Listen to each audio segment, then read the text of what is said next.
जाता जाता उद्धवाला ज्ञान सांगितलं, परंतु ते म्हणतात दोघांना ज्ञान सांगण्यामध्ये कोणत्याही प्रकारचा फरक केलेला नाही.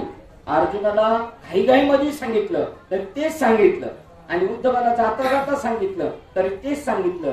निर्द्वंद्व केलं, त्यांना निशंक केलं, आणि अशा पद्धतीने त्यांना ब्रह्मस्वरूपाची अनुभूती आणून दिली. तर ऐक्य मात्र सोडलेले नाही त्यांनी. आणि नाथ महाराजांचं एक विशेष आहे, त्यांनी या जगामध्ये सगळीकडे पाहत आणि ते विश्वस्वरूप जे पाहिलं, आणि ज्याला बी प्रचितीला येतं ना तो जगामध्ये विठू भक्तीचा डांगोरा कळी काळाशी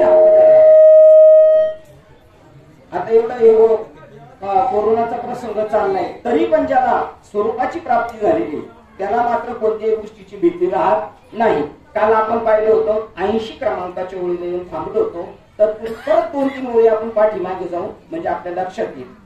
ते आता नमन करतात, देवीला नमन करताना म्हणतात, ते जय जय जगदंबा उदो म्हणे ग्रंथारंभा. ग्रंथाचा आरंभ करायच्या अगोदर मी त्या देवीला नमन करत आहे, तिचा उदो उदो करत आहे. मती माझी स्वयंबा योग गर्भा प्रकटली. ती माझ्या बुद्धीमध्ये, ती माझ्या त्याच्यामध्ये येऊन प्रगट झालेली, माझ्या बुद्धी रूपीमध्ये जाऊन ती बुद्धीमध्ये जाऊन राहिलेली. जसं गर्भामध्ये जाऊन बाल राहतं तशी ती बुद्धी आहे ना, त्या बुद्धीमध्ये कोण जाऊन राहिलेली आहे? देवी राहिलेली, आणि ती मला सगळं सुचवत आहे. किती पडली झाली? 200लाच गेले डायरेक्ट.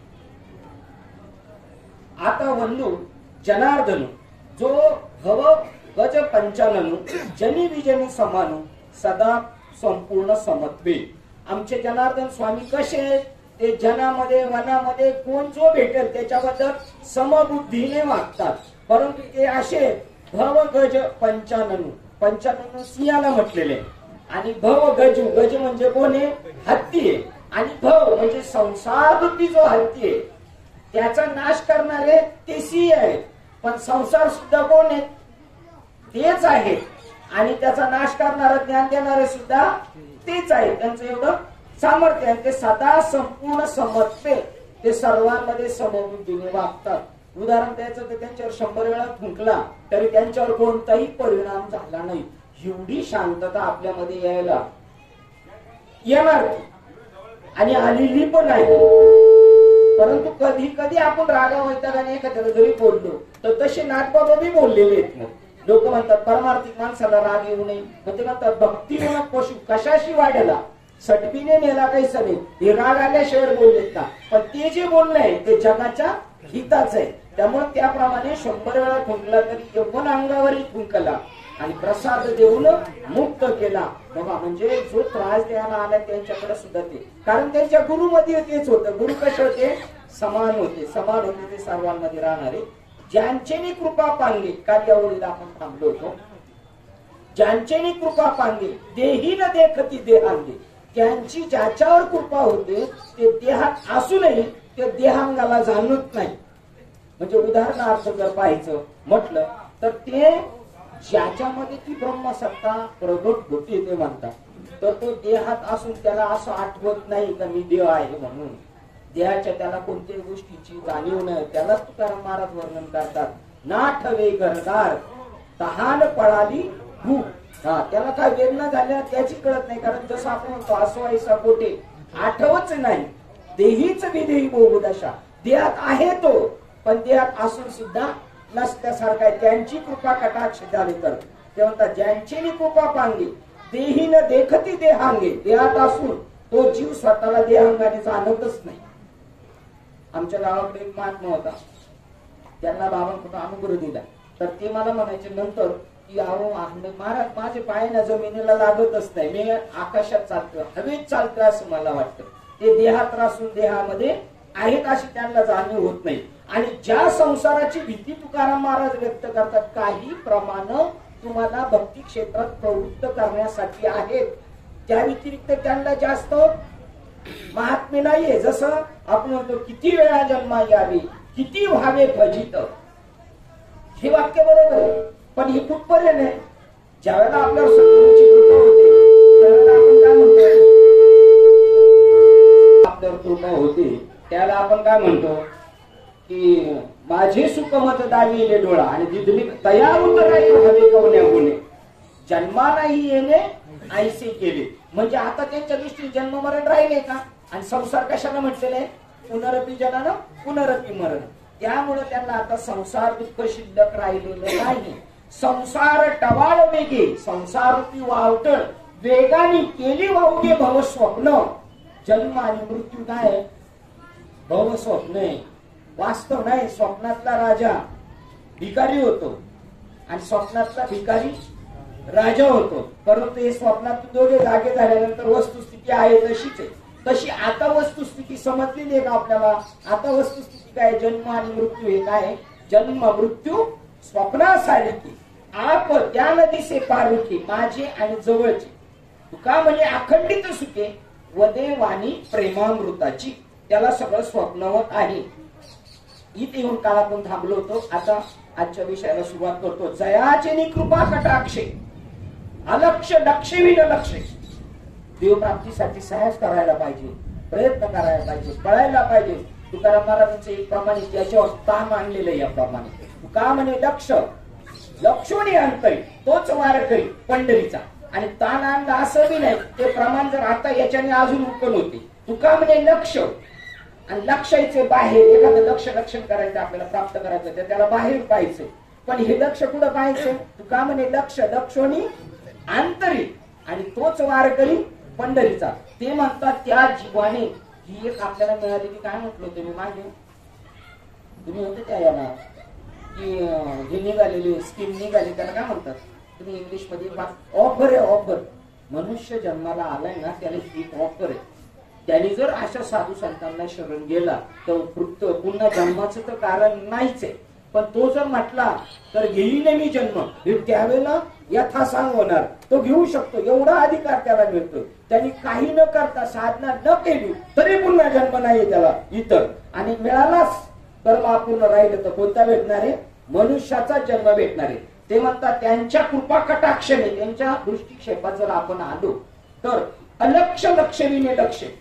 जे अलक्ष आहे ते प्राप्त करायचे. पण ते लक्ष न ठेवता सुद्धा लक्ष आपण काही सायास न करता ते अलक्ष आपल्याला प्राप्त होतं. आणि साक्षी विसरली साक्षी निज रूपे गुरुत्व. आणि मी साक्षी रूपाने काही साक्षी रूपाने शिल्लक राहत नाही. कारण साक्षी रूपाने शिल्लक राहायला किती माणसं पाहिजेत? कमीत कमी 2 तरी पाहिजे. किंवा झगडा झालाय आणि तो झगडा पाहतोय आणि म्हणून त्याला साक्षीदार बनवतात सही करताना. म्हणजे हे त्याने पाहिले. आता हा कोण झालेला आहे? तो तेच झालेला आहे. त्यामुळे तो साक्षीत्वाने सुद्धा शिल्लक राहत नाही. हे निज पक्ष गुरुत्वाने निज करून टाकतो. त्यांच्या सारखाच करून टाकतो. त्यांना वेगळं ठेवत नाही. त्याने जीवेविन जीवविले. त्यांनी काय केलंय? साधू संतांनी जीवेविन जीवविले. त्यांचा जीव न घेता त्यांना जगवलेले. अर्थ जर पाहिलं 81 त्यांना ज्याच्या कृपेने दृष्टिकोन अदृष्ट दिसते अलक्ष वस्तू लक्षातून दिसते व आपल्या महात्म्याने साक्ष वस्तूला विसरतो. आणि ज्याच्या कृपेने दृष्टी वाचून अदृष्ट दिसते ज्यांची जीवा वाचून जिवंत ठेवली. जीव नसताना जिवंत ठेवली ते आपल्याला. आम्ही आता गावाला गेलो तेव्हा दोघे जण पुढे बसलो होतो गाडीत आणि आम्ही पाठी बसतो. आणि ते म्हणले आम्ही असे आम्ही म्हणतो तुम्ही आहेच नाही, तुम्ही भूत आहेत म्हणतो. पण तुम्ही कोणती भूत आहेत? ब्रह्मीभूत काया होत असे कीर्तनी. तुम्ही ब्रह्मीभूत झालेले. जीवपणा शिल्लक नसताना परत जीवबुद्धीवर ठेवलेले. आता जीवबुद्धी राहिली का? आपली जीवबुद्धी शिल्लक राहिली का? आपल्याला नाही कळालं तरी नाही राहिलेली आपली जीवबुद्धी. कारण आपल्याला काही न कळतं सुद्धा ज्ञानेश्वर महाराज 7व्या अध्यायात सांगतात ते उपरतीच्या वागी सेलत सोहम भावाचे थावे पेली आणि मन अनकळीत निघालेली वृत्ती तटी. न कळता सुद्धा आपण काही त्या गोष्टी प्राप्त झालेल्या नाही. कळालं एखाद्याला कुठे काय तरी पण ती वस्तू त्याला प्राप्त झाली. त्याला न कळता सुद्धा त्यांचा जीवाशिवाय जगविले. त्यांना मृत्यूविन मरणच मारलेले. त्यांचा मृत्यू न करता त्यांना मारलेले. आता जिवंत आहेत का? मृत्यूशिवाय मारलेले. त्याचं नाव आहे अमर झालो. अमर झालो म्हणजे पहिला काय होतं? डोबळे नानांच्या गल्लीमध्ये मी गेलो डोबळे साहेबांच्या इकडे येतं तर त्यांच्या बाजू साईड माणूस येऊन म्हणतात 2 डोस घेऊन आला आणि तो म्हणतो मी आता अमर झालेलो आहे. दुसरं 2 डोस घेतले म्हणून तो काय म्हणतो? अमर झालेलो आहे. का तो पहिलाच अमर आहे. मग जीव त्यांचा अमर आहा खरे की खोटे ते शोधून पहा. ते म्हणतात मृत्यूविन मरणाची मारिले, माझे मरण पाहिले मी डोळ्यात, किंवा मरण माझे मरून गेले, मज केले अमर. मरणाशिवाय मारणं म्हणजे जीवपणाचा. एका ठिकाणी आम्ही गेलो होतो, बाबा म्हणले साधू संत ती चोरटी आहे, वैष्णव चोरटी. एकाने मला प्रश्न विचारला होता, वैष्णव म्हणजे कोण? तर वैष्णव चोरटी घरा आली करंटी, करा आपुले जतन भांडे आणि पांघरून. जे कर्म संपादन करायचे, शिल्लक करायचे ते भांड म्हणजे पात्र, ते जपून ठेवा, नाही तर ते आपले भांड चोरून घेऊन जातील. मग केलेल्या कर्माचा हिशोब राहणार नाही, सगळी कर्म ब्रह्मार्पण होऊन जातील. आणि जोपर्यंत जीवपणा आहे तोपर्यंत ती कर्म शिल्लक राहतील. आणि भांडे आणि पांघरून, कोणतं पांघरून आहे? देहबुद्धीची जी गवसणी आहे ती चोरून नेणारे. दृष्टी घेऊन दावी गेले, देखणे ते केले सर्वांग. जीवाशिवाय जगवलंय त्यांनी आपल्याला, मृत्यूशिवाय मारलेलं आहे आपल्याला. आता आपण अमर झालेलो आहे, मृत्यू मरून गेलेला आहे. जसं एखाद्या बुटाला बा, हा आता दृष्टांत पटेल, एखादं भूत माणसाला लागलं आणि तो जर दिसलं प्रत्यक्ष, तर त्याला बाकीच्यांनी किती मारण्याचा प्रयत्न केला, तर तलवार आहे ना त्या भूताला अशी मारून जाते, त्याच्यातून घुसून जाते, तरी तो परत हसतो, मी बराच आहे अजून, आहे की नाही? किंवा त्याला पुढे उचलून फेकून दिलं तरी तो परत जाग्यावर आहे. अशी वस्तुस्थिती आपली केलेली. आता आपल्याला कितपत पटेल हे आपल्याला माहिती की आता काल आज एका 24व्या अध्यायात आलं तर तो माणूस मरू शकत नाही. मरू शकत नाही म्हणल्यानंतर आपण तर खुश होऊ. मग मरू शकत नाही म्हणजे त्याला कोणत्या पद्धती पदावर नेऊन ठेवलेले? आत्मपदावर लिहिलेले. बघा प्रत्येक लोकांच्या घरामध्ये गीतेचं एक लिहून ठेवलेले 4 वाक्य, आत्मा न पैदा होती ना आत्मा मरती. अशा भूमिकेवर त्याला नेऊन ठेवतात. देखणे विन दाखविले, देखणे केले सर्वांग. दृष्टी न देता, तुम्ही सांगा, दृष्टी घेऊन दाखविले, देखणे केले सर्वांग. दृष्टी घेऊन त्याला सगळं दाखवलं जे दिसत नव्हतं ते, आणि देखणे केले सर्वांग. त्याचं शरीर कसं केलेलं आहे? सर्वांगाने देखणे केलेले. तुम्ही आपण बघा एका दिवशी म्हणतो, आम्हाला माहिती होतं तुम्ही येणार आहे, आम्हाला वाटलंच होतं तुम्ही येणार आहे. हे काय? हे जसे काय पाऊस खात्याचे लोक कसे सांगतात पाऊस येणार आहे, मग त्यांना काय ते देव आहेत काय? त्यांना त्या यंत्रणा आहे की त्यांना हवामानामध्ये झालेला बदल तो कळला जातो. तसं सर्वांगाला डोळे फुटतात. अजून एक भागवत मध्ये ओळी आपल्या डायरी मध्ये लिहिली बघा, तो आवळा रूपाने तुला मी जेवी करतळी आवळा, गरगरीत दिसे आवळा, तेवी सांख्य ज्ञान लीला ब्रह्मडोळा तुझं दाखविले. जो ब्रह्मडोळा देखो जाय तो सर्वांगच देखना हो. जो ब्रह्म पाहायला जातो आणि त्याला ब्रह्म दिसलं तर तो सर्वांगाने देखना होऊन जातो. उदाहरणार्थ एखादी वस्तू आपल्या अंगावर पडणार आहे तर आपल्याला इथून अचानक उठवणार, तो स्पीकरचा आवाज रिपेअर करण्यासाठी थोडा हलवण्यासाठी तिथं जाणार आणि तेवढ्यात वरून एखादी गोष्ट पडणार. हे तुम्हाला कोणी सांगितलं? त्याचं नाव विवेक. या संत तेथे विवेक असण्याची का. आणि एक विनोद म्हणून मी म्हणत का जरा भागवत आपलं बऱ्याप्रमाणे चाललं. तिथं तक्षक आला होता आणि तो कोण आलो होतो? ओम आले. आणि अजून एक मेहरबानी केली, आपण तिला मारलं नाही. ते म्हणतात देखणे केले सर्वांग. देह विधेही केली. देहीला, या देहाला सुद्धा विधेय करून टाकलं. वास्तविक शरीराचं सुद्धा नाश नाही सांगतात. पंचमहाभूत पंचमहाभूतामध्ये विलीन होतात. देह विधेयी केली. देही राहणारा जो आहे त्याला देहात असून विधेय केलं, म्हणजे देहात राहून सुद्धा तो देहात नाही. तेवढे तुम्ही तुकाराम महाराज, स्वामी विवेकानंद मला आठवले तुकाराम महाराजांच्या वेगाने. तुकाराम महाराजांनी जे सांगितलं की मी 42 वर्षांनी आता वैकुंठाला चाललो, मी वैकुंठाला चाललो, हे कशामुळे कळालं त्यांना? त्यांच्यामध्ये ते विद्युत स्फुरण आहे आत्म्याचं, ते वाढत वाढत वाढत गेल्यानंतर जसा फुगा आहे बघा, दृष्टांत आठवत, फुगा फुगवत गेला तर त्याची बी काहीतरी क्षमता आहे, त्याच्यानंतर तो काय होतो? फुटतो. तसं सत्वगुण वाढत वाढत जातो जातो जातो. त्यावेळेला ती बॉडी आहे ना ते कंट्रोल करू शकत नाही. जशी ती हवा तो फुगा कंट्रोल करू शकत नाही. बरं त्या फुग्याच्या आतमध्ये काय? आणि ती हवा कुठं जाणार आहे परत फुटल्यावर? मग हवा फुटली का? पण म्हणायला काय होतंय? आणि फुगा म्हणजे प्लास्टिक आहे का? त्यातली हवा आहे. त्यातली हवा म्हणजेच ती फुगलेली. ती फुटली तरी फुटलेली नाही. त्याप्रमाणे तो व्यापक स्वरूपाला येतो, आकाशा एवढा होऊन जातो. स्वामी विवेकानंद म्हणतात ती बॉडी कंट्रोल करू शकत नाही. मग त्याच्यातला सत्वगुण वाढत वाढत वाढत गेलं ना तर तो निघून जाणार. तसं नाथबाबा सुद्धा देव ठेवला, त्यांनी स्वतः सांगितलं मी जाणार आहे, मी जाणार हे कशाने कळालं? या युक्तीने कळालं का ते वाढत वाढत देही देह विधेयी केले, देहीला देहात असतानाच विधेयी केले.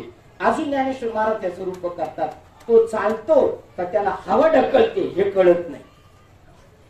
आता तुम्ही म्हणाल म्हणजे आपल्याला तर असं काही झालं नाही, आपल्याला असं झालेलं आहे. आता आपल्याला इथं कोणी घेऊन आलेले? आता येतात असा एक तरी व्यक्ती असं का त्याच्या काही डोक्यात नव्हतं आज इकडे यायचे, पण त्याला घेऊन आलेले. कोण घेऊन आलेले?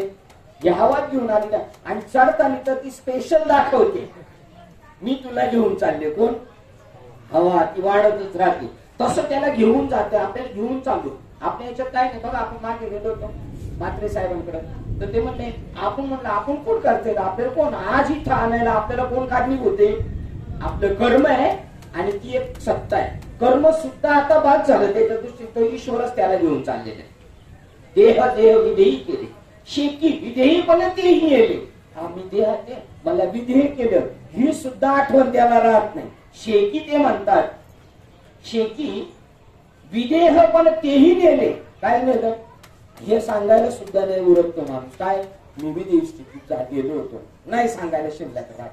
त्याला एखाद्याला उचलूनही नेलं ते देहात असताना विधेय झाला आणि तो जर मूर्छित पडला तर त्याला असं सगळे समजतील आजूबाजूचे गेले, त्याला उचलून नेतील, आंघोळ पांघोळ घालतील, हिरडीओ बांधतील, तरी सुद्धा त्याला त्याची जाणीव नाही.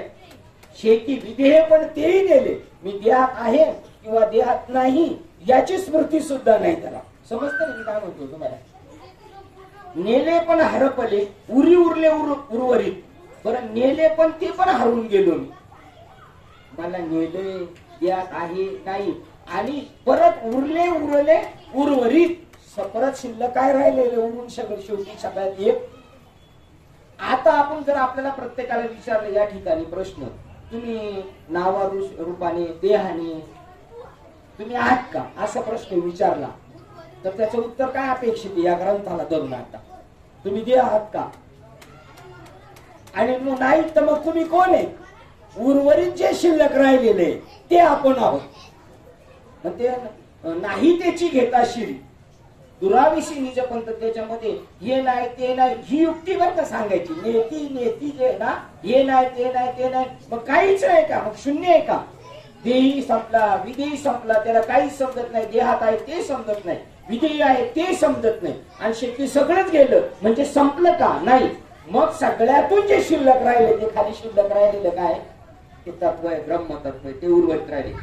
अभाव भावेशी गेला, भावेशी अभाव गेला. भाव आहे ना माझ्याकडं, मला असं वाटतं भागवतला जावं, ज्ञानेश्वरीला जावं, हा इकडं जावं तिकडं, हा माझा भाव आहे. पण हा भाव अभावाने घेऊन गेला. काय प्रमाण आठवतंय का तुम्हाला? गेले भाव अभाव आणि झाला स्वयंमेव. त्याचं प्रात्यक्षिक चालू आहे आता. भाव बी गेला, अभाव बी गेला आणि त्याला काल एक प्रमाण येऊन गेला हरिपाठातलं. जाणीव पण संपली आणि नेणीव पण संपलेली आहे. मग जाणीव बी नाही नेणीव नाही म्हणजे काय? हा काय वेडा बी नाही का? काय म्हणजे संपलाय का? हा काय झालंय तो? संपलेला आहे. पण कशा पद्धतीने संपलेला आहे? जीवपणाने संपलेला आहे. आणि परत शिल्लक राहिला, परत दिवस जातो ज्ञानेश्वर महाराजांच्या हरिपाठाकडं. कापूर चाळला, दृष्टांत बघा, दृष्टांत आहे ना सिद्धांतापर्यंत तरी नेत नाही. कापुराच्या वाती उजळल्या, काहीच समाप्ती झालेली. मग कापूर जाळला तर कापुराचं काही शिल्लक नाही राहिलं. पण इथं ज्याला साधूचा बोध झालाय तो नुरून परत केला, न उरून परत. मग आता दृष्टांत कमी पडला का नाही? तोकडा पडला का नाही? तिथं कोणता तोकडा पडला? दृष्टांत. हा कापूर जळा तर काही शिल्लक नाही राहत, पण हा शिल्लक राहिलेला आहे. शेती उर्वरितचे शिल्लक राहिले ते भाव. अभाव भावेशी गेला आणि वास्तविकडून उलट वाचायचे. भावेशी अभाव गेला आणि ओळ कशी आहे? अभाव भावेशी गेला, भावेशी अभाव गेला. भावातून सुरुवात होता होता अभाव बी गेला आणि आता भाव बी गेला. संदेह निसंदेह निमाला. आता निसंदेह निमाला संदेह, निसंदेह निमाला संदेह. शंकाच राहिली नाही. संदेह म्हणजे शंका. मी अमुक आहे का? मी तमुक आहे का? तमुक. जाता जाता जाणता जाणता जाणता माझा संदेह संपला आणि कालची परत आठवण करून देतो. आणि ज्याला संपवण्यासाठी संदेहासाठी कोण आणला होता, निसंदेहाला, तो पण गेला निमाला. जसं काल सांगितलं तेवढंच आठवती बघा तुम्हाला याच्यामध्ये आता भेटी देण्यात की ज्ञान अज्ञानाला घेऊन निघून गेलं. म्हणजे ज्ञान शिल्लक राहत आहे का पुन्हा? आता आपण समाजात पाहिलं तर ज्ञान शिल्लक आहे ना. भगवान कृष्णाचं चरित्र पाहिलं तर ज्ञान शिल्लक राहिलेलं दिसतंय का? पण ज्ञान नाही का बघा. तशा पद्धतीने म्हणजे सगळं जिरून परत नवरोने ठेवला तो, त्याच्यामध्ये काही शिल्लक राहिले नाही. ते म्हणतात अभाव भाव घेऊन गेला. संदेह घालवण्यासाठी मी संदेह झालो आणि मी संदेह झालो हे पण गेलं. मला काही आता शंका नाही. हे वाक्याला किंमत आहे. मला शंका आहे या वाक्याला तरी किंमत आहे, पण मला काही शंका नाही. याचा अर्थ पहिली काय होती, तुला शंका होती. आणि आता तुला कळालं मी ब्रह्म आहे. तर ब्रह्म शंकेत आहे का? ते निशंक आहे, तो निशंक झाला. विस्मय विस्मयी बुडाला, वेडावणी आनंद. विस्मय मला आश्चर्य होतं. आपल्याला नवीन नवीन अनुग्रहित अवस्था झाली. काय झालं का आपल्याला एक आश्चर्य निर्माण होत राहतं, पण आश्चर्य आश्चर्यात बुडून गेलं. आणि वेडावाला स्वानंदू कशात गेलेला आहे तो? आता बघा इकडे सांगितलं वेडावलाय, पण कोणत्या आनंदामध्ये? स्वानंदामध्ये तो मग्न होऊन गेलेला आहे. ते म्हणतात तेच आवडी होय बघतो. आणि आता इथून पुढे खरी सुरुवात झाली. हे नारद कसे राहत होते, कोणत्या आनंदात होते? आपल्याला दिसते नारद म्हणजे माणूस आणि कर्म करतो, पण नारद म्हणले मी माणूस आहेच नाही. तुकाराम महाराज म्हणले मी माणूस आहेच नाही. जेवढे संत होत गेले ते कसे राहिले बघा. ते म्हणतात ते वेडावले आणि आनंदामध्ये याचं जर चित्र जर पाहिलं आपण किंवा मालिकेमध्ये जरी पाहिले नारद मुनी तर कसे दाखवले? श्रीमान नारायण राक्षसाकडे गेले, घाबरलेले दाखवले. तेच आनंदात येत. कोणाकडं? जेव्हा भक्ताकडे गेले तेवढ्या आनंदात येत ना, तेवढ्याच राक्षसाकडे. आता इंद्र बी गेला राक्षसाकडे. कसा गेलाय? घाबरत घाबरत गेलेला आहे की नाही? पण हे मात्र नाही गेले बघा. म्हणजे दुश्मनाच्या याच्यामध्ये जाऊन सुद्धा ते म्हणतात ते आवडी होय बघतो. आवडीने तो भक्त झालाय, त्याच्या आवडीने. बस घेईन निजन्म याच्यासाठी देवा तुझी चरण सेवा साधावाय. तो वेडावाला स्वानंदू त्याला सांगितले तेथे आवडी होय बघतो. तो आवडीने भक्त झालाय, पण तो भक्त नाहीये. तो कोण आहे? ते म्हणतात तव देवची भक्तपणा हातू. हा भक्त झाला आवडून, पण या भक्तपणामध्ये कोण आहे? देवच. तव देवची भक्तपणा हातू. भक्ताच्या आत कोण आहे? देव आहे. आता भक्त आहे का देव आहे? खरं पाहिलं जर फायनल उत्तर पाहिलं तर देवच आहे.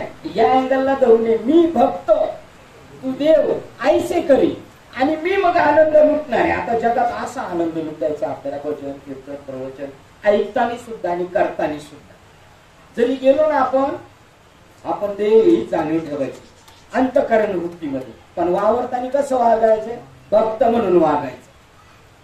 ते तर आवडी होय बघतो. आवडीने तो स्वतः भक्त झालाय. तव देवाची भक्तपणा हातू. तो भक्त झाला, पण त्याला माहिती आहे मी आतमध्ये कोण आहे? भक्त असलं तर मी कोण आहे? देव आहे. मग भज्य भजन भजनाचा अंतू दावी उपराम तू स्वलीला. मग त्यांनी भज्य भजन आणि भजक हे 3 पार्ट आहेत. हे खरे शिल्लक राहिले नाही, पण तरी पण तो त्याच्यावर भक्तीवरची मुक्तीवरची भक्ती करतोय. मुक्तीवरची भक्ती करतो आणि दावी उपराम तू स्वलीला. भगवंताच्या लीलेमध्ये तो विराजमान झालेला आहे का स्वलीलेमध्ये? स्वतःच्या लीलेमध्ये नममान येतो आणि भजन पण करून दाखवतो. भज्य पण भगवंत आहे, हा भजक आहे. आणि ही प्रक्रिया चालू ही भजन आहे, पण ही त्याच्या डोक्यात आहे काय? मीच भक्त आहे आणि मीच देव आहे असं समजून तो भक्ती करतोय. त्याला ज्ञान उत्तर भक्ती म्हणतात. आता जगामध्ये जेवढे भक्ती करतात ती या भावनेने करतात का? 100% नाही करत. त्याला जबाबदार कोण आहेत? मग त्यांचे गुरुजी जबाबदार आहेत. त्यांना नमनेश केलेले. ते म्हणजे नमन करायला गेले, नाथ बाबा पाया पडायला गेले तर नमन करणाऱ्याला घेऊन गेले. नमनेश केले. नमनावरच गेलं. नमिते नेणू काय झाले? जो नमस्कार करायला गेला होता ना, हेच आश्चर्य. आता अजून एक गोष्ट आठवते तुमच्या सगळ्यांची बोलताना. देवाच्या बाहेर पंढरपूरला जेव्हा देवाचं दर्शन घ्यायचं अगोदर कान्होपात्राचं वृक्ष रूपक केलेलं आहे. आणि कान्होपात्राच्या पाठीमागे त्या बादशाचे सरदार लागले होते. ती म्हणजे मी देवाचं दर्शन घेऊन येतो.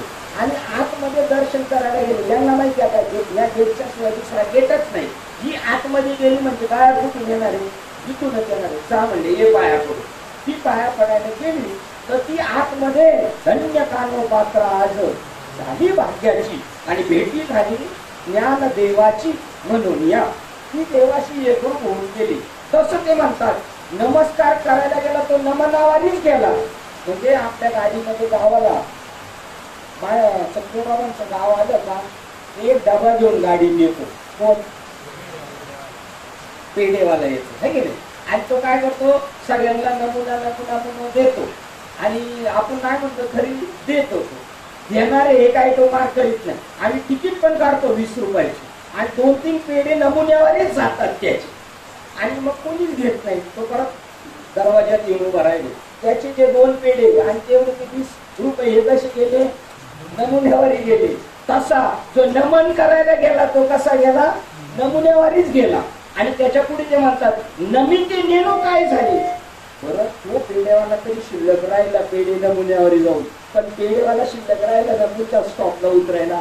हे म्हणतात तिथं देवाची भक्ती करायला गेला तो शिल्लक राहिला नाही. असं जर गाडीत झालं तर लोक म्हणजे भूत चढलं होतं. आणि पेढा खाल्ला का अजून काय खाल्लं. तो जर दरवाज्यात येऊन उभा राहिला पुढच्या स्टॉपला उतरायला आणि तो जर गाडीत सगळ्यांच्या देखत गायब झाला तर गाडीची लोक सगळी चक्कर होती ना. तसाच महाराष्ट्र चक्कर झाला श्रीपाद बाबाच्या कर्तृत्वाने.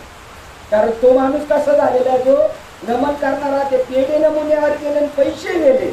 आणि जो नमन करणारा होता तो बी नमुन्यावरच गेलेला आहे. त्याचं अस्तित्व संपलं. नमिते नेनो काय झाले. जो नमन करायला गेला ती आतमध्ये गेलेली कानोपात्रा पुढे गेली. ते चक्कर येऊन पडले. आता जर ती जाऊन बादशाला सांगतील अहो ती गेट मधून आतमध्ये गेले ना आम्ही वाट बघत होतो पण ती आतमध्ये कुणीकडे काय गेली काय कळत नाही. आणि जर कोणी त्यांना म्हणते ती देवामध्ये गेली ते कोणला पटल का.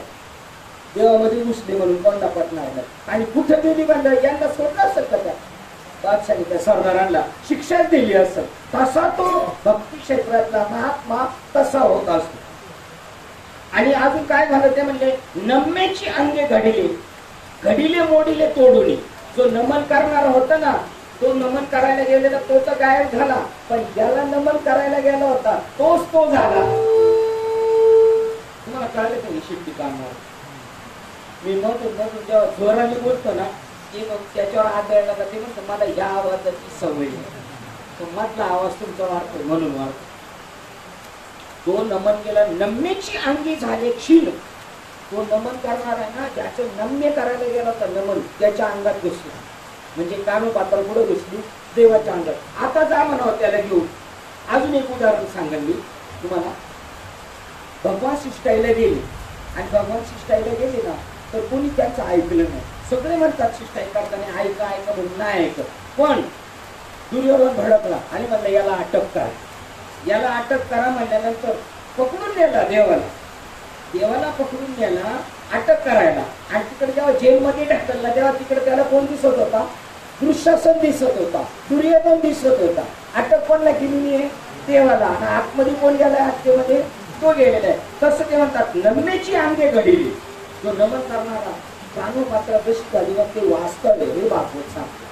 तुम्हाला आपल्याला कसं झालेलं आहे कसं केलेलं आहे. एखाद्या लग्नाला गेले उदाहरण सांगतो. लग्नाला गेले आणि तुम्ही सगळ्यांना आहे करून आले तुमचा सत्कार झाला आणि 8 दिवसांनी त्याच्या लग्नाला गेले तो म्हणतो काय लग्नाला आले नाही काय नाही अजून सत्कार झाला माझं सगळ्यांनी तुम्हाला त्यांनी सगळ्यांनी पाहिलंय लग्नामध्ये तरी ते सुद्धा काय म्हणतात सगळे तो आलाच नाही. तसं तुम्ही या जगात वावरताय. आता तसं आपण वावरतोय. घडीले मोडीले मोडून घटणारा मोडणारा हे सगळं बाद करून त्याला त्या स्वरूपामध्ये नेले. अजून घडीले मोडीले मोडून उदाहरण सांगायचं तर तुमच्या घरामधलं कपाट किंवा चांगली वस्तू झाली कपाट घ्या किंवा टाकी घ्या पण तुम्ही भंगारवाल्याला दिली तो कशी घेऊन जातो. टाकी जशी आहे तशी नेतो. तुमच्या समोर धडाधड आणि तुम्ही म्हणता टाकीचं खोबरं टाकलं. आता जी खरी टाकी आहे तिला काय झालंय का. खरी टाकी कोण आहे ते स्टील त्याला काहीच झालं नाही. तसं घडीले मोडीले मोडून जे आहे ते तसं तसंच आहे, त्याच्यामध्ये काहीच फरक नाही झाला. दृश्य द्रष्टा जाण. आता विचार सागर अमृत अनुभव चाललेला आहे, याला भागवत म्हणतात. हे भागवत आहे खरं. हे भागवत दृष्टी शपथ आहेच नाही कोणाच्या. दृश्य द्रष्टा जाण दोन्हीच एकची मरण. दृश्य म्हणजे तुम्ही मला पाहता, मी दृश्य आहे तुम्हाला, आणि तुम्ही कोण आहेत मला पाहणारे द्रष्टा आहे. ते म्हणजे दोघं एका वेळेला संपले. दृश्य बी संपलं आणि द्रष्टा पण संपला. आता ते दोघं संपलं, तो दर्शन केलं का, दर्शन करून खाप करणार का म्हणले, करणारे दोघं पण झाले, संपले. तसं झालेले आपण प्रबोध आपलं ते संपलं. दृश्य पण संपलं, द्रष्टा पण संपला. मी तुम्हाला पाहतोय आणि तुम्ही मला पाहताय. मी सुद्धा अलीकडे सांगितलं द्रष्टा आहे. आता मी तुम्हाला पाहतो त्यावेळेला मी कोण आहे, द्रष्टा आहे, आणि तुम्ही कोण आहे, दर्शन आहे. आणि तुम्ही मला जेव्हा पाहता तेव्हा मी दृश्य आहे आणि तुम्ही द्रष्टा आहे. आता दोनच आहे, पण ते दोन्ही द्रष्टा आहे. पण एकमेकाला पाहताना काय दिसतात, दृश्य दिसत आहे, पण एकच आहे. कालही मी परत काय सांगितलं, की घरामध्ये एकटाच आहे, एकटाच फिरते, आणि एकटाच फिरता फिरता जेवढं राऊंड मारताना त्याला काचेमध्ये कपाटामध्ये बी दुसरा एक राऊंड मारताना दिसतो. आता तो त्याला पाहतोय, तो त्याला पाहतोय, दोघे जण कोण आहे, जिकडून कपाटात पाहतोय त्यावेळेला मी द्रष्टा आहे, आणि तो कपाटातून मला पाहतो तेव्हा कोण आहे, तो द्रष्टा आहे. पण ते दोन आहेत का, एक आहे, एक आहे. तसं ते म्हणतात की दृश्य द्रष्टा जाण तोहीची मरण. दोघे एका वेळेला मेले. त्यामुळे माऊली आली. त्यामुळे दर्शनही झाले क्षीण, देखणे पण गिळून या. त्यामुळे दर्शन शिल्लकच राहिलं नाही.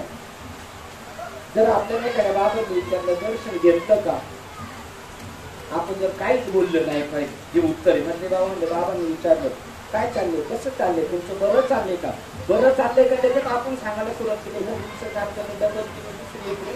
गावाला घर बांधलं काय, हे बरं नाही चाललं, हे तुमचं लोणशाला चाललंय, गप्प बसणं हे बरं चाललंय. त्यामुळे देखणे पण गिळून, जो पाहायला गेला होता ना तो पण संपला, गिळून परत त्याच्याकडे देखणे म्हणाले.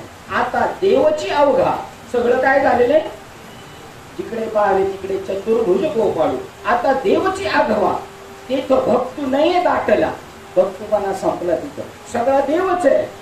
तव देवही मुकला, देव स्वभाव विसरू घ्या. हा बघा तो दृष्टांत होता बघा, दृश्य द्रष्टा आणि दर्शन हे दोघे गेले ना. आता सिद्धांतावर आले ते काय म्हणतात, आता देवाची आघवा, देवपणे आता देवाची आघवा ते भक्तू नाही दाटला. आता भक्तपणा शिल्लक राहिला नाही. आता जर भक्तपणा शिल्लक राहिला नाही तर त्याच्या सापेक्ष कोणी देवपणा शिल्लक नाही राहिला. आता लग्नाच्या वेळेला म्हणते नवऱ्या मुलाला घेऊन या, नवरदेवाने स्टेजवर यावी, नवरदेवाने स्टेजवर यावी. आता तो नवरदेव कोणाच्या दृष्टीने, नवरदेव त्या नवरीच्या दृष्टीने.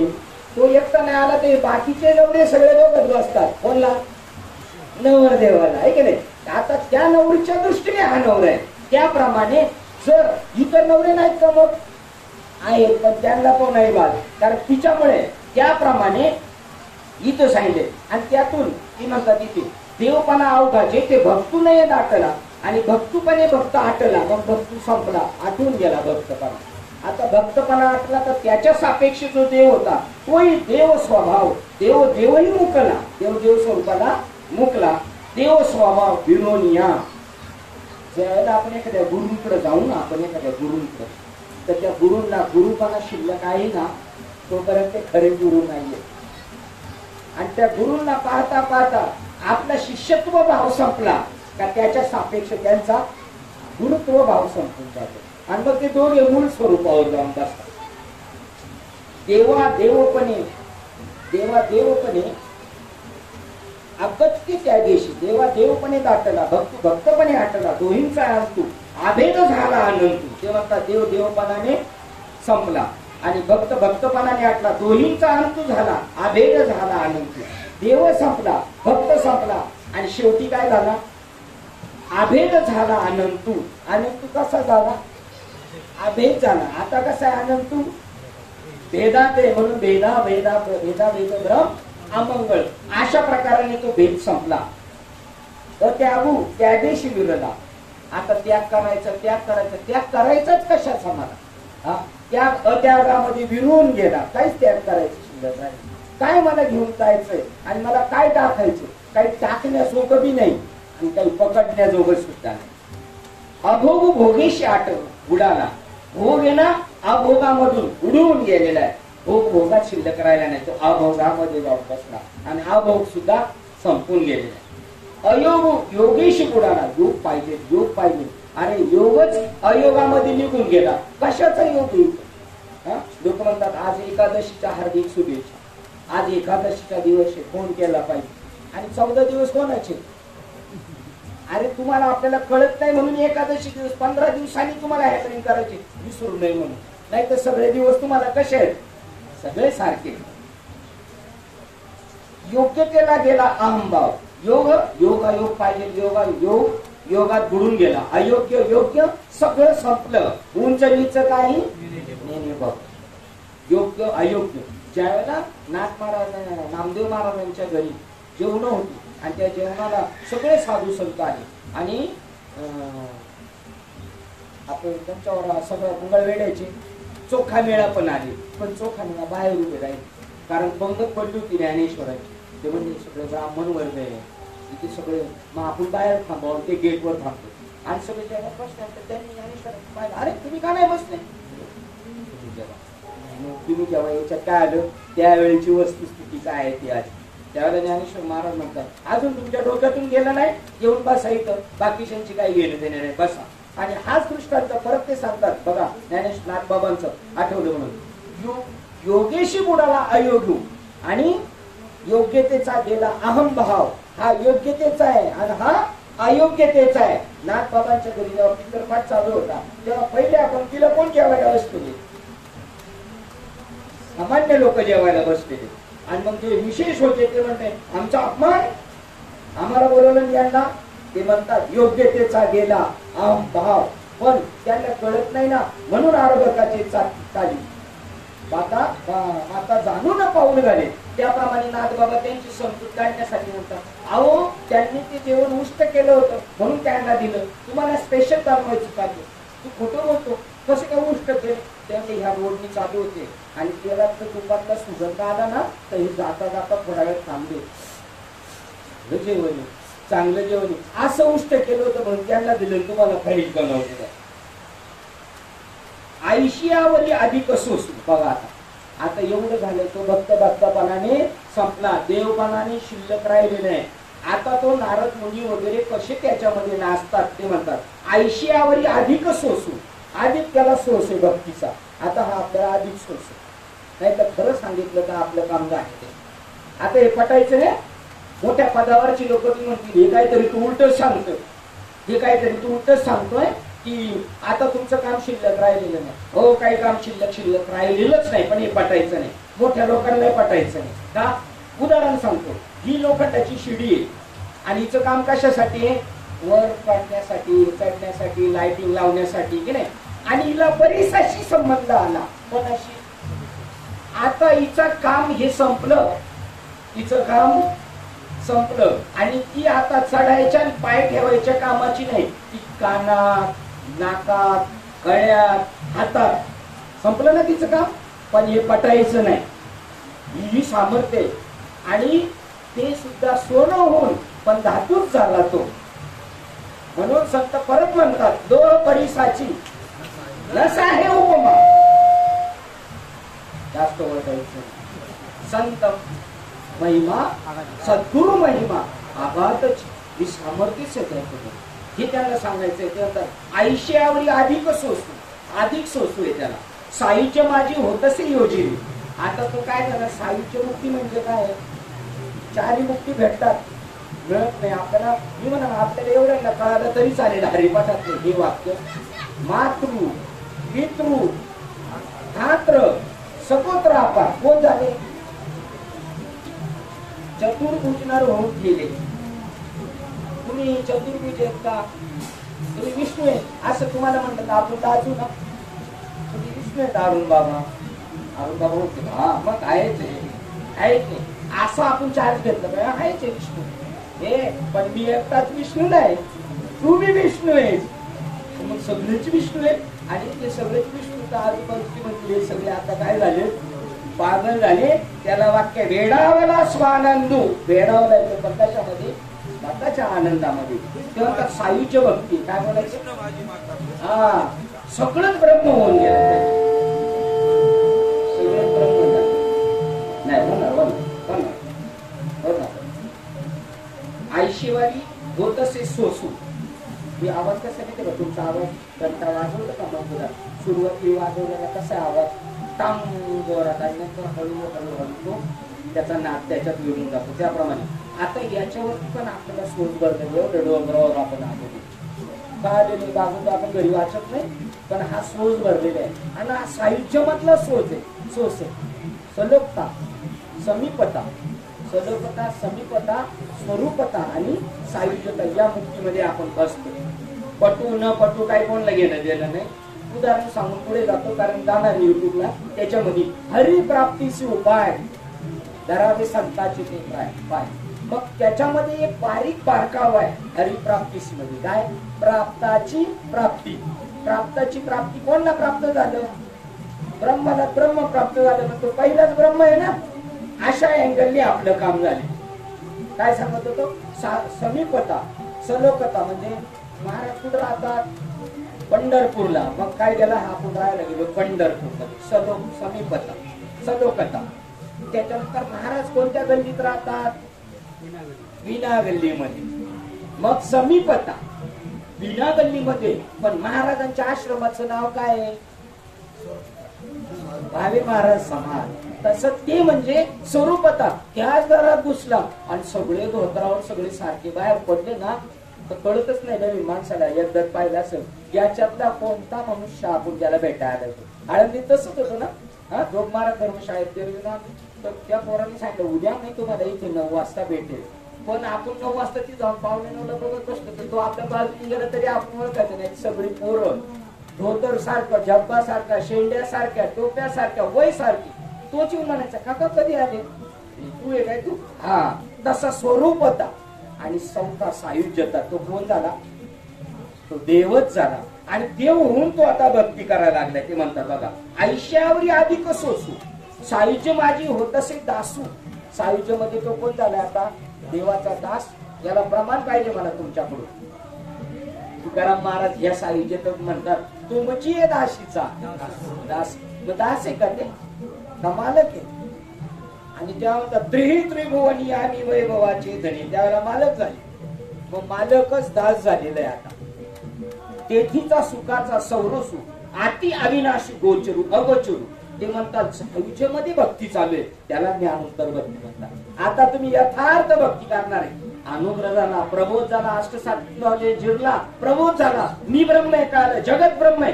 आता हा माणूस कीर्तन सांगण्याचा अधिकारी आणि त्याला आनंद भेटणार आहे.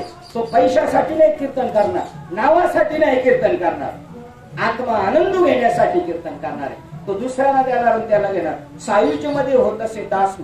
आता दास झालाय, पण ते होतात तेथीचा सुखाचा सौरसू, तेथीच्या सुखाचा आनंद. अति अविनाशू, इतर नाशू आहे, अविनाशू आहे, पण हा अति अविनाशू. बाबा शब्दाची कशी ताट, लोक नाशू आहे, हा कसा आहे अविनाशू आहे. आणि आता यांची जी कीर्तन वगैरे साधना चालू आहे ती कुठे, अति अविनाशू, कधीच नाश नाही. आणि अगोचरू, दिसत नाही ना लोकांना. ते बिलाड्या पण म्हणले खरं ज्याला ब्रह्म प्राप्त झाले त्याला काहीतरी नाही, एखादा अवयव फुटायला पाहिजे होता. त्याला जर शिंग आणि शेपट फुटली असती ना, मग काम झालं असतं. याला ज्ञान झालंय, याला देव कळलाय, बस. आता ते शिंग आणि शेपट फुटणं कोणाच्या हातात नाही. दुसरा जर खोट लावून गेला तरी नाही ते टिकून राहायचं. कोणी पाय दिला म्हणजे शेपूट राहायची, खाली नाही जायचं पुढं. तसं व्हायला पाहिजे होतं. ते म्हणतात त्याच्यामध्ये हा काय वाक्यावर मी बोलत होतो आता इथे, अगोचरू. तो गोचर होत नाही, दिसत नाही.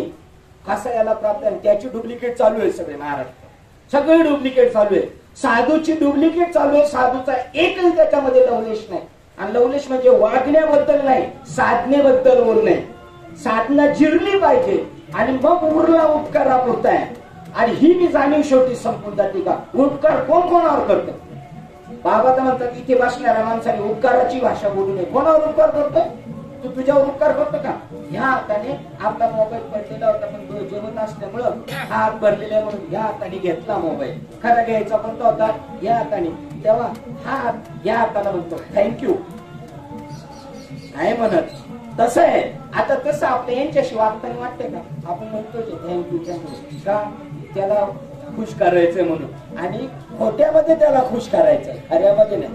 तुम्ही थँक्यू न म्हटले ना तो खऱ्यात खुश राहील, पण तुम्हाला बी त्याच्यात खोटं खोटं सांगायचं. तो त्यात अगोचर. उदाहरण पुढे देतात. शिवे शिवचे, शिवे शिवून, शिवे शिवची येजीचे. शिव होऊन शिवाला या जायचे, देव होऊन देवाला बघतायची. वेळ झाली का आपली? 8 वाजले का? काय ही आयशी अवस्थे साजे. ते म्हणतात शिव होऊन शिवाला बसायचे. या आता जेवढी भक्ती चालू आहे ती कशी आहे? साहित्य मधली भक्ती आहे. साहित्य म्हणजे कोण? तेच झाला तो ज्या देवाला भेटायला गेला होता ना, तो नमुन्यावरच गेला, आणि तो कोण झालाय? देव पावायला गेलो तेथे देवच होऊन ठेवलंय. आता कीर्तनाला आपल्या घरी गावाला देव आलेत का महाराज आलेत? आणि आपलं बोलणं काय? महाराज. पण हे बोलणं फक्त व्यवहारासाठी, नाही तर महाराज कोणी? आणि असा भाव झाला आपल्याला काय प्राप्त करायचं शिल्लक राहील? असा भाव कधी होतो माहिती का? कोरोनावाल्याच्या शेजारी कोणीच जात नाही, पण कोरोनावाल्याच्या शेजारी दुसरा जातो. कोण? ज्याला कोरोना झालाय तो. एकाच वार्ड मध्ये येतले सगळे. तो त्याच्या खाट्यावर बसतो, बोलतो तुझा काय स्कोर आहे, माझा काय स्कोर आहे. आता आपलं तेच चाललंय चेक करायचं. काय तुमचा काय स्कोर आहे? औरंगाबादचा स्कोर टाईट आहे इकडचा, आणि तुमचा कसा स्कोर आहे? आता आम्ही आताशी पदार्पण केलंय 0वर आहे. कशात? भक्ती क्षेत्रामध्ये. पण तो पूर्ण झालाय आणि आता तो सांगायला चाललाय. त्याच्या जो माणूस आता तुमच्या गावाला कीर्तनाला महाराज नाही आले, देव आले, आणि त्यांच्या चाल झाल्यावर जे पाया पडतात ते चाल म्हणणारे ते कोण आहेत? ते देव आहे. ते कोणाच्या दृष्टीने? महाराजांच्या दृष्टीने. माझ्या पाया कोण पडतंय तर ते नको नको ही दृष्टी झाली का मग काम विठ्ठल लावीने पिसे, आणि जिकडे पाहावे तिकडे दिसे. म्हणजे शिवे शिवनी यजीचे. शिवाची भक्ती करताना शिव होऊनच बजावं लागतं. नाथबाबांचं एक प्रमाणे डायरेक्ट नाही, देव होऊन देवाला बजावा. नाथ महाराजांचं प्रमाण देव होऊन देवाला बजावा, तरच त्याला ज्ञान म्हणायचं. त्यापेक्षा अज्ञान बरं. आठवत तुम्हाला मी इकडे वाचतो तर शिव होऊन शिवाची बजावी, देव होऊनच देवाची बजायचं. ही आयशी अवस्थेची साजेल. हे कोणत्या अवस्थेला साजेल? सायुज्य मध्ये गेला तिथं देव होऊन देवाला बसतोय. आता त्याला बजायची गरज आहे का? आपणच देव व्हावे असे प्रमाणे. ठीक आहे, आपल्याला नंतर आठवू शकतो. हे शिव होऊन शिवाला बजावे हे आयशी अवस्थेची साजेल. त्या अवस्थेला साचतय कुठं? सायुज्य मध्ये भक्ती करतोय तो. सायुज्य मध्ये तो भक्त राहिलाय का देव झालाय? देव झालाय. कारण ती मुक्ती कोणती आहे? देव स्वरूपाला गेलेला आहे. आणि ही अवस्था आहे ना, ज्याला झाली त्यालाच कळेल ते म्हणतात.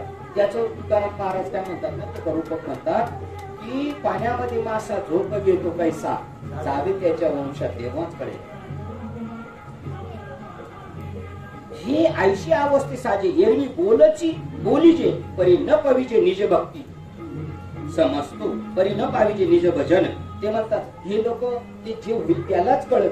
बाकी बोलण्याने बाप्पा भक्तीची मापा कळेल, बोलण्याने हरी सापडे ना बापा. ते बोलण्याने कळणार नाही. तुम्ही तसे झालात तर तुम्हाला कळेल, एरवी नाही. हे अभिन्न सुख सेवे अंतू. आता नारद आणि तुमच्या गावात आपल्या गावात येणारे आपले जे बाबा होते असे महात्मे कसं कीर्तन करतात ते, जी अभिन्न सुख सेवे अंतू.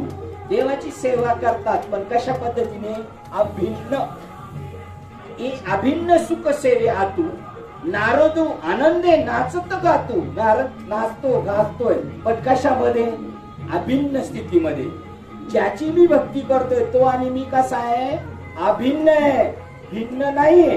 अभिन्न स्थितीमध्ये हे अभिन्न सुख सेवे आतू नारद आनंदे नाचत गातो. त्यामुळे ते जेव्हा गात होते, आता आपल्या चित्रपटात दिसतंय किंवा आपण ऐकतो, नारद राक्षसांकडे जात होते, असुरांकडे जात होते. हे बोलणं आता या घडीला पचल का? पटल का? पहिलं पटल का आणि पचल का? कारण नारद कोणाकडे जात होते? आसुरांकडे जात होते. आसुर कशाच्यामुळे म्हणण्यात आलेले आहे? सुरांमुळे आसुर म्हणण्यात आलेले. सुराच्या अपेक्षा, चांगल्याच्या अपेक्षा ते कोणाकडे जात होते? आयशा भजनामध्ये जात होते. ते राक्षसांना भेटताना सुद्धा काय समजत होते? अभिन्न भावनेने तो सुद्धा मीच आहे. नारद आनंद नाचत गातो शुक संकादिक तरी अंते तैसे देवची देवपणे. बघा एवढी तिकडे माग पडू. नारद सुखाधिक समस्तू झाले निज भक्तू येणे सुखी. नारद संकादिक निज भक्तामध्ये ते ब्रह्महून पळत होते. लोकांना ते कोण दिसत होते? नारद दिसत होते. परंतु ते होते कोण? चैतन्य. कालच आपण एक विषय पाहिला की नाथ तुम्ही गेलेल्या ग्रंथामध्ये त्यांनी सांगितलेले, नाथ महाराजांनी जनार्दन स्वामी मध्ये देव नाही पाहिला, जनार्दन स्वामीला देवामध्ये पाहिलं. म्हणजे सगळं जगत काय देव त्याच्यामध्ये हे एवढंसं शुद्ध भाग आपल्यासाठी म्हणून अवतार तुम्हा दरायाकार. त्याच्यात एक कुंभाराने एवढ्या मोठ्या आकाशातून तुम्हाला पाणी भरण्यासाठी आकाश पाहिजे म्हणून माडक्याची उपाधी देऊन ते आकाश आतमध्ये घेतलंय आणि त्याला काय केलंय? त्या आकाशाला नाव ठेवलंय मडक. तसं त्या उपाधीला नाव ठेवलंय तुम्ही नारद. नाहीतर ते काय आहे? ते ब्रह्म चैतन्य. उदाहरण देतात, सागरी भरे भरते, ते भरते भरे तरी आणतात. ते म्हणतात जरी आपण खाड्या आहे आणि सागराला भरती आले का सगळ्या खाड्या भरून जातात ना, तसं परमात्म्याच्या त्या भक्तीला ऊत आला, उन्माद स्थिती आली का त्या सगळ्या सामान्य खाड्या आहेत ना त्या सुद्धा कोण होऊन जातात. त्यावेळेला सागर खाड्यामध्ये काय आलेलं आहे? सगळं सागराचंच पाणी आलंय ना. म्हणायला खाडी आहे पण सागरातलं पाणी, खाडीतलं पाणी कुठचं आहे? सागराचंच येते. त्याप्रमाणे ते म्हणतात भरते भरे तरी अंते तैसे देवच देवपणे येथे केले माते निज भक्त. देवच देवपणे येले माते केले निज भक्त. देवानीच देवपणाने होऊन मला निज भक्त बनवले. मला कोण बनवले? आता भक्त बनवले. नाही तर मी कुंभाराने त्या पोकळीला काय बनवले? आता मडका बनवलेले.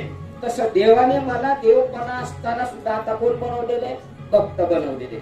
आणि त्या भक्तीमध्ये आनंद येते. म्हणतात आपण सागरावर जातो किनाऱ्यावर बसायला, काय बघायला जात असतो आपण? सागरावर लाटा. का सागर बघायला जात असतो? आणि लाट रूपाने काय बघतोय आपण? पण जर लाटा आल्या तर मस्त आली आली लाट, गेली गेली लाट. आता आले कोण? सागरच आलाय पण तो वेगळेपणाने तो आनंद आहे ना. त्याप्रमाणे सागर सरिता जीवन, सागराला सरिता भेटत असते. त्यावेळेला ते दृश्य पाहायला ते म्हणतात आनंद वाटत. तिथे जे निर्माण होतं ना खळखळ खळखळ, त्या दोन नद्या अशा होत राहतात, त्याच्यामध्ये ते म्हणतात आनंद होत असतो. त्याच्यासाठी ते म्हणतात सागर सरिता जीवन एक. सागरामध्ये आणि सरितामध्ये जीवन म्हणजे कोण? पाणी. कसं आहे? एक आहे. परी मिळणी भजन दिसे अधिक आहे, पण मिळताना वाढण्यासारखं दिसतंय. पण दोन्ही मिळून काय?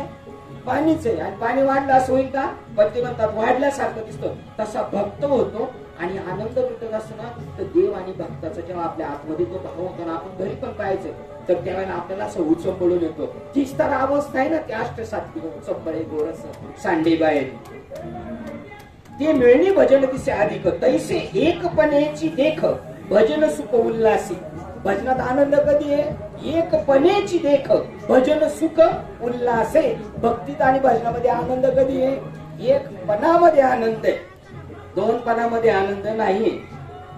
उदाहरण देऊन सांगतात, वाम सेव्य दोन्ही भाग, उजव आणि डाव दोन भाग, परी दोन आम्ही एकची अंग. म्हणायला झालं उजव्या हाताने पाणी सोडा, डाव्या हाताने सोडलं डाव्या ब्राह्मण विचारलं नाही. हे प्रकृतीचं शास्त्र आहे, प्रवृत्तीचं शास्त्र आहे. निवृत्तीच्या ते सोडलं तरी इकडून सोडलं तरी चालू शकतं. ते म्हणतात परी दोन नामी एकची अंग तैसा देव भक्त विभाग देवपणी सांड आभास आहे. भासतय ते नाही तर आहे काय? एकपणे भजनी तैसा देव भक्त विभाग देवपणी. आता याचं शेवटचं चरण आहे विष्णुमय जगच. काय? तुका म्हणे एका देहाचे अवयव. एवढा बघा तुमचा एवढा जातो ना शक्ती. तुम्ही कीर्तन केलं तर खूप जास्त लागतं. बघा तुमची शक्तीची पावर कुठपर्यंत चालू होती, तुम्ही थांबले तरी त्याचा आवाज चालूच आहे, तो आदळलेला आहे त्याच्यावर. ते म्हणतात आभासे का म्हणे देव तुका म्हणे एका देहाची का म्हणे एका देहाचे आवड. हे पटत नाही लवकर ज्ञानेश्वरांना पटाने, म्हणून ताटीच्या अभंग मुक्ताबाईला करावं लागेल. यांनी आम्हाला त्रास दिला, यांनी असं केलं, हे कसे हार घालतात आम्हाला, हे कसे नावं ठेवतात, हे नावं ठेवतात ते बी तेच आहे. आणि त्यावेळेला ताटीच्या अभंग मुक्ताबाईला सांगावं लागेल ज्ञानेश्वर महाराज यांचा संबंध तोडायचा, कोणाशी संबंध तोडायचा यश ते कळणं एवढं अवघड आहे. ते म्हणतात ते बी आपुलेपणेची माने देवाने, किंवा आता जनार्दन स्वामीचं नमन आहे. हे कोणाबद्दल सगळ्या चर्चा चालू होत्या, जनार्दन स्वामी बद्दल. आणि बोलतोय कोण, नाथबाबा. पण नाथबाबा सुद्धा कोण झाले, जनार्दन. तसं एका जनार्दनी कल्पची मुराला एका आणि जनार्दन दोन आहेत का एक आहे, आणि दिसायला दोन आहे. पण नाथबाबा म्हणले मला असं वाटतंय, पण मी तेवढ्या पुरताच म्हणेल, म्हणून माझ्या नावाचं आडनावच मी देऊन करून टाकलं, काय एका जनार्दन. नाथबाबाचे बघतो ते तिघं प्रॉपर एका चढी, एक जनी जनार्दन, एक एका जनार्दन. आणि ज्ञानेश्वरांची आरती केली होती, गणपतीची आरती केली होती, नाही ज्ञानेश्वरांचीच, रामा जनार्दन, रामा जनार्दन जनी जनार्दन एका जनार्दन. ते म्हणले बाबा ना आपण जर एक आहे तर आपलं नाव सुद्धा आता नाही ठेवायचं. असं कसं, नाव तर राहणार. मग बाबा तुमचंही नाव माझ्यामध्ये बसून.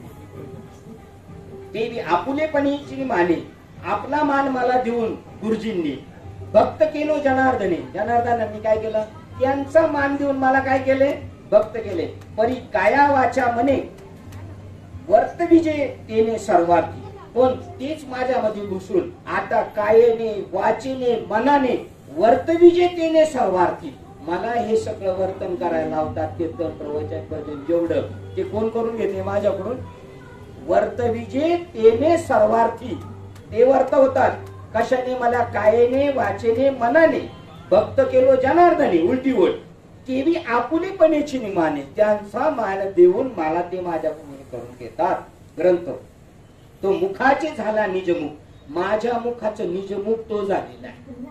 आता आपण आपल्या मुखाने देवाचं नाम घेतोय का देवाच्या मुखाने देवाचं नाम घेतोय, देवाच्या मुखाने नाम घेतोय. हरिमुखे म्हणा, हरिमुखे म्हणा. म्हणजे लोक म्हणतात मुखाने हरी म्हणा, नाही असं वाक्य त्याचा अर्थ. हरिमुखे म्हणा, हरीच्या मुखाने हरिमुखे म्हणा, हरिमुखे म्हणा. एकदा सांगून कळत नाही म्हणून दोनदा, पण ती बी आपल्याला जोराने म्हणतात हरिमुखे म्हणा, हरिमुखे म्हणा. म्हणजे तुम्ही मुखाने हरी म्हणा, तुम्ही मुखाने हरी म्हणा असा त्याचा नाही अर्थ. त्याचा गुह्य अर्थ असा आहे, तुम्ही हरी म्हणा पण हरीच्या मुखाने हरी म्हणा. शिव होऊन शिवाते यजिते, देव होऊन देवाला भजायचे. ते मुखाचे झाला निजमुख. म्हणजे माझ्या मुखातून कोण बोलते, आता कोण बोलविते, मी बोलत नाही, हरी बोलतोय ते म्हणतात. हा, तो मुखाचे झाला निजमुख. दृष्टी ते प्रगटे सन्मुख. माझ्या दृष्टीला सध्या कसा आहे, तो सन्मुख आहे, सतत सन्मुख आहे. बघा आपण मंदिरात गेलो म्हणूनच सन्मुख आहे का, पंढरपूरच्या मंदिरात गेलं तरच पांडुरंग आपल्याला सन्मुख आहे का, सतत सन्मुख आहे, सतत सन्मुख आहे. हा भाव आपल्याला प्राप्त करायचा. आणि मग त्यावेळेला जर वॉचमॅननी ढकललं तर राग यायचं काय कारण आहे, कारण सदा कसा आहे, सन्मुख आहे का नाही, हा भाव पाहिजे आपल्याला. आणि तो ढकलतोय तो कोण, तो तर माझ्याकडे बघ, त्याच्याकडे त्याला सन्मुख होतो की नाही आपण, बाप मी असा झालेला आहे, चाल पुढं नीट, कारण तुझ्या माग दुसरा आहे की नाही. दृष्टी ते प्रगटे सन्मुख, त्याची विवेकी करून देख करवी लेख ग्रंथार्थी. माझ्याकडून तो ग्रंथ करून घेतात, ते विवेका माझ्यात घुसलाय त्यांचा. आणि देख करवी लेख ग्रंथार्थ. आपण कीर्तन करणारे नसतो, आपल्यात ते घुसतात त्यावेळेला आणि ते आपल्याकडून करून घेतात. वेळ झाली, 8:05 झाली ना, चालेल आता 2च मिनिटं राहिले, तेवढं करतो. परिणवल त्यांची लागव. बरं ते माझ्यामध्ये घुसून मला माझ्याकडून ते काम करून घेतात. दिसताना कोण करते ग्रंथ, एकनाथ महाराज. हेच तर परिणवल त्यांचे लाघव. अभंगी घातले माझे नाव, माझ्या त्यांच्या नावामध्ये माझं नाव घातलं. शेखी नावाचा निज भाव, मुरावा ठाव नुरवीच. मला एका एका ए तू एकटा नाहीस, तुझ्याबरोबर बाबा आहे म्हणून तू हे काम करतोय. सतत जाणीव आहे का नाही, सर माझे जन्म नाही होणारे बाबा करून देतात, माझे कोण नाही होणारे बाबा करून देतात. म्हणजे तो बाबा जसा आहे तसा तो होऊन. या वचनार्थ संतोषा म्हणे भला रे भला भला, निज भाविक तुच संचला प्रगट केला गुह्यार्थ. इतका आनंद झाला नाथ महाराजांना, इतका आनंद जनार्दन स्वामीला. ते म्हणतात, भला रे भला, भला रे भला. आता हे वाक्य बाबा म्हणायला लागले, काय झालं? असं झालं काकींच्या आईच्या दशकिरीच्या वेळेला. प्रवचन चालून 10-15 मिनिटातच बाबा आले. जर बाबा अगोदर येतात तर कोणाचं प्रवचन मग? यांचंच होतं. हा, ते म्हणले भला रे भला आणि निज भाविक तूच संचला. आणि उठल्यानंतर मला उतरलं बाबांनी आलिंगनच दिलं. वा वा, चांगलं सांगितलं म्हणजे, चांगलं सांगितलं, चांगलं सांगितलं. आता सांगितलं कोणी? बाबांनी सांगितलं. आणि मी आले आले एक वाक्य म्हणलं होतं, मी आज जे बोलतोय त्यांच्या कृपेने बोलतोय, त्यांचं पदार्पण झालं, माझं भाग्य आहे आणि श्रोत्यांचं पण भाग्य आहे. काही आले प्रवचन ऐकायला बाबांना काय यायची कारण? माझं प्रवचन नसतं तर मी गेलो असतो का? पण बाबा आले, केवढा मोठेपणा आहे त्यांचा बघा. म्हणजे निज ते म्हणतात भला रे भला निज भाविक तूच संचला प्रकट केला गुह्यार्थ. इथंच तू एंट्री मारतानीच गुह्यार्थ प्रकट केला. ते म्हणतात 100च ओळी झालेल्या आहेत. त्याच्यावर नाथ बाबा काय म्हणतात बघा, जनार्दन स्वामी सगळे श्रोते काय म्हणतात, हे स्तुती की निरूपण? या ग्रंथाची स्तुती चालू आहे का निरूपण चालू आहे ब्रह्माचं? ग्रंथपीठ की ब्रह्मज्ञान? हे ब्रह्म ग्रंथाची प्रस्तावित चालू आहे का ब्रह्मज्ञान सांगितलंय? आतापर्यंत काय सांगितले 100 ओळीमध्ये? ब्रह्मज्ञानच सांगितलं. ते म्हणतात साहित्य की समाधान? तुझं हे वक्तृत्व आहे का आम्हाला समाधान दिलेले? संज्ञा ही जाण कळे ना. कोणला?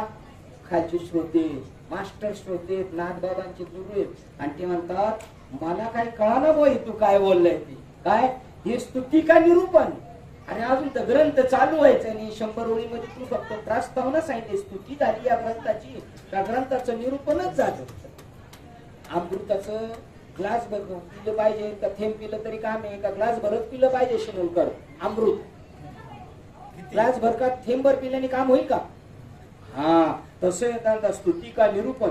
ग्रंथपीठ म्हणजे प्रस्तावना की ब्रह्मज्ञान सांगितलं? हे साहित्य सांगितलं तू वक्तृत्व की समाधान दिले आम्हाला? संज्ञा ही जाण कळेल. याला काय शीर्षक कळेना?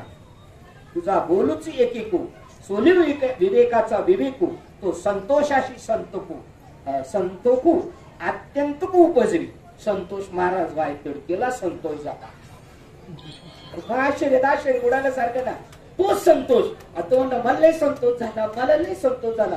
आता तिसरा जेव्हा बोलायला लागला काय झालं तर तिसरा सांगतोय संतोषला संतोष झाला. तसं झालं ते म्हणतं तुझं बोलणं. आणि शेवटचे 4 क्रमांकाची ओळ वाचून थांबतोय आपण. हा ग्रंथारंभ पडला चोख, हा ग्रंथाचा आरंभ पडला चोख. आता याच्यात काय अर्थ दिलाय बघतो आपल्या इकडच्या घरचे, याच्यात वेगळा अर्थ दिलाय म्हणजे मजबूतीच झाली, कामच झालं. ते म्हणतात ग्रंथारंभ पडला चोख. इथे अर्थ काय दिलाय बघू 4 नंबरला. ग्रंथाचे उत्तम झाले, ग्रंथारंभ उत्तम झाल्याने, ग्रंथारंभ उत्तम झाल्यामुळे मुक्त मुमुक्षु साधक आणि बद्ध यांना केवळ श्रवणानेच आत्मस्वरूपाचा आनंदाचा अनुभव येईल. नामाची गरज नाही ते म्हणलं त्यांना, तुझ्या बोलण्यानेच काम होणार एवढं ते म्हणतात. हा ग्रंथारंभ पडला चोख. एंट्री चांगली झाली. सचिन तेंडुलकर गेला आज सणासण पहिल्याच काय म्हणतात 6 बॉलला काय म्हणतात ओव्हर मध्ये 20 रन काढले. काय म्हणतात त्याला जबरदस्त. काय झालं ओपनर आणि ओपनिंग एकदम जबरदस्त झाले. तशी सुरुवातच एवढी जबरदस्त झाली. ग्रंथा आरंभू रंभू आहे त्याच्यात गुप्त आहे. ग्रंथा आरंभू पडला चोख. काय काय मुमुक्त मुक्त मुमुक्षु आणि इतर लोक. इतर म्हणजे साधक आणि बद्ध आणि मुक्त आणि मुमुक्षु ह्या लोकांना श्रवण मात्रेची देख, श्रवणानेच निजात्म सुख पावती. कोणतं सुख प्राप्त होईल? आत्म्याचं सुख. निजात्म सुख म्हणजे आत्मसुख. ज्ञानदेव म्हणे ज्योतीची निज ज्योती. निज ज्योती म्हणजे आत्मज्योती. त्या आत्मज्योतीचं सुख भेटेल. आपण 104 क्रमांकाच्या वेळेला थांबतोय.